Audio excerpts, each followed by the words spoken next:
My greatest fear is that, I won't be one of the ones who drinks and dies. I'll be one of the ones who drinks and continues to live in hell on earth, for the rest of my life. When alcohol and drugs are number one in our life, the reality is our families are neglected. The people most important to our life are no longer most important in our life because our alcohol and drug is. In recovery, it's about switching that around. I decided that I was going to bring my son to my mother and go get high. Well, 2 days later, I came back and my son was in foster care. They had put him in a shelter.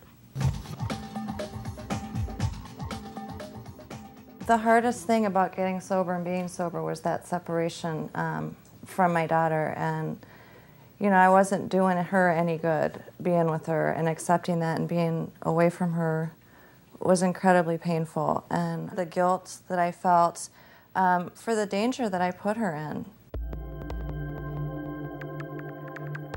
Many times when we get into recovery, it's because of consequences that we've experienced, and those consequences aren't easily cleaned up. When I lost custody of my son, the guilt was just so overwhelming, and, beating myself up just terribly. I couldn't sleep at night. There's a lot of stigma in our society around women and addiction. We take that stigma and we internalize it, and then it turns into shame for us. So it's important to share our secrets, to talk to people, and to also connect with people that we can trust in the world.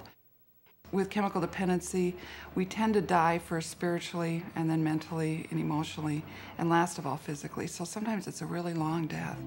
So recovery is about life. You have to have someone you can talk to. And once you can do that, then you can begin to live again.